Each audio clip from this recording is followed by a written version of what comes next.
A bold experiment in Philadelphia is opening up the opera experience to new audiences. Opera Philadelphia is aiming to make the centuries-old art form more relevant and accessible. Scott MacFarlane takes us backstage in Philly to see how lowering ticket prices is actually helping boost the bottom line.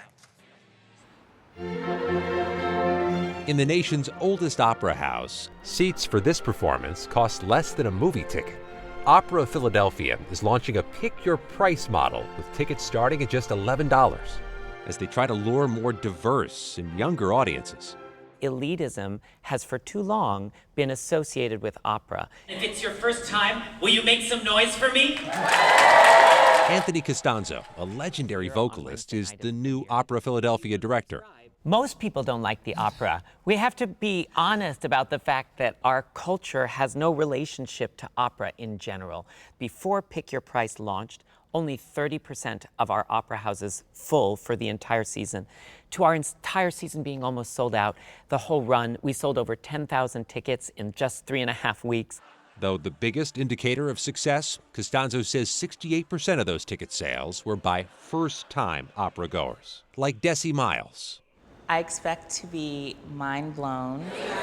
Miles, a Philly native, enjoys pop, jazz, and classical music and is an aspiring opera aficionado. Just knowing that I got a great deal, great seats, a great show for $11 makes me excited. Though she admits it was difficult to convince a friend to join in on her Friday night plans. It took me a week to find somebody else to take on this ticket.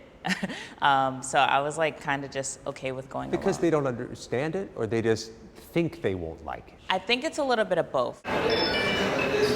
To win over the new audience, the Opera House is featuring a show that's quite at home in this battleground election state.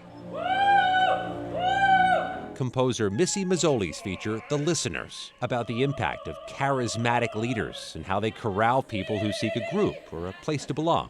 Whatever side of the political spectrum you're on, we're lost a sort of sense of community as a nation and as individuals. So that's at the core of this opera. I'm wanting to explore that, not from any particular perspective, showing the good and the bad of being part of an insular, extreme community. This production is a homecoming for Mazzoli, who grew up in the suburbs outside Philadelphia. She hopes the pricing model and an opera in English will be the perfect duet to make opera more accessible.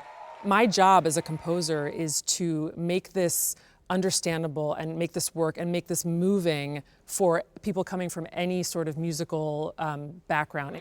And now in Philadelphia, the highest barriers to entry, cost, and intimidation are coming down. You will be welcomed whether you are glamorous and dressed up in your best outfit or whether you came in your jeans and your flip-flops. And we want everybody to feel welcome. That's the fun of it. For CBS Mornings, I'm Scott MacFarlane in Philadelphia.